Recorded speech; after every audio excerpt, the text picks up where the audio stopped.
Good afternoon. My name is Sharkia Coker, and I'm going to be talking about Chapter 9, Motivating the Workforce. What motivates you to come to work? What is motivation? Straight from the textbook, motivation is an inner drive that directs a person's behavior towards goal. A goal is the satisfaction of some need, and a need is the difference between a desired state and an actual state.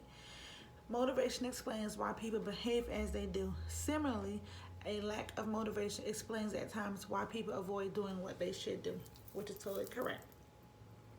A person who recognizes or feels a need is motivated to satisfy a goal, meaning in the overall purpose of my speech is going to be, if you motivate your employees, you're going to have a significant difference than if you don't.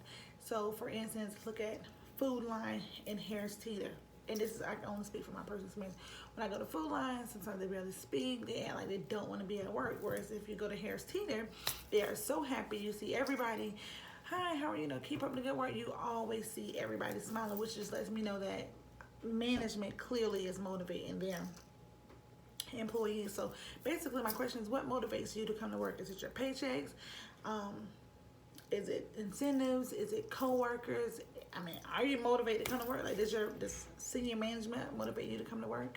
Effectively motivating employees helps them enjoy being at work. So for instance, if I'm not being motivated, I'm not going to want to come to work. I'm not going to give 100%. Whereas if you give me something to look forward to, such as an incentive, if you give me, for instance, Verizon has incentives where if you pick up extra shifts or if you take a certain amount of calls, basically that gives them something to look forward to in a day's work. You have some employees that's going to give minimum while others go above and beyond.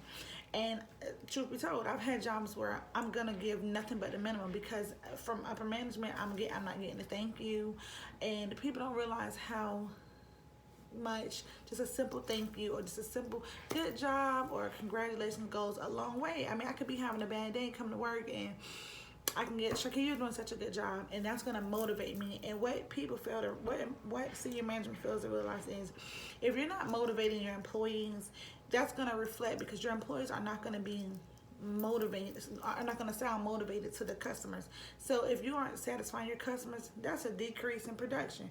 A decrease in production means a decrease in revenue. Of course, we don't want to lose revenue. As I was researching on the internet, I found that some of the best places to work are like Google and Nike, Apple, Starbucks, Wells Fargo. They give a lot of Verizon. They give a lot of incentives. They give a lot of bonuses, a lot of they give their employees something to look forward to as going forth to work. So I found something very interesting. And another thing to talk about is morale. If your employee has high morale, you're gonna get a lot of productivity. Low morale, you're not gonna get much. Let's see. Oh, I was looking at it it's a table 9-1, how to retain good employees. Challenge your employees, provide adequate incentives, which is true. Don't micromanage. Nobody wants to be micromanaged. Like, let me know that, okay, my boss trusts me to do my work. I don't want you all over me. That's not motivating me at all. I can see if you walk by one time, hey, how you doing? Good job, whatever. Create a work-friendly environment. Nobody wants to come to work like all tight and stiff, because sometimes coming to work may be an exit from everything else that's going on around. And then it says provide opportunities for employee growth. If your company, if nobody's ever going to grow in your company, you're not going to get motivated workers. You have got to give employees something to look forward to, some type of advancement. How to motivate employees? I mean, simply interacting with them, encouraging them, just complimenting them, being professional.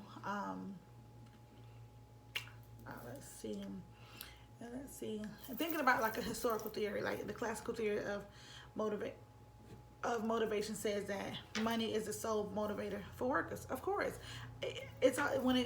regardless of how much I like my job or not, it comes down to a paycheck. And if you're, for instance, with McDonald's and Chick-fil-A, McDonald's is making maybe $7.25. And there are some employees who are nice to you, and there's some employees not. But you go to Chick-fil-A, they're making maybe $12, and everybody everybody's nice, everybody's friendly. So it definitely shows a difference in, you know, how the managers a good job, or it definitely shows that they are good to their employees. Let's see. I wanted to touch base on one more topic.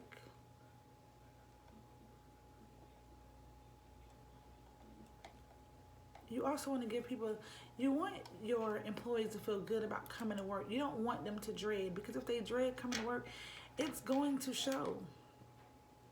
I mean, you don't want employees getting burnt out, so it's so important to do. If it's different things that they can do, then do some job rotation. Like, have them doing different things. Don't have them sitting at the same desk doing the same thing all day long.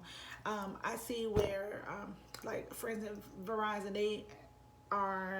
they participate in Flex Time, which is a program that allows employees to choose their start and ending times. They have a flexible, well, they don't get to choose it, but they have certain times, and then you go through like a schedule lottery. That will at least give them some type of say so when it comes down to their work schedule.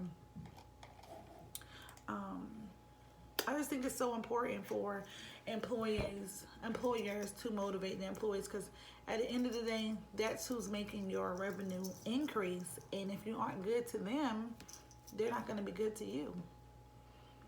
My name is Sharkia, and I am signing off. Thank you.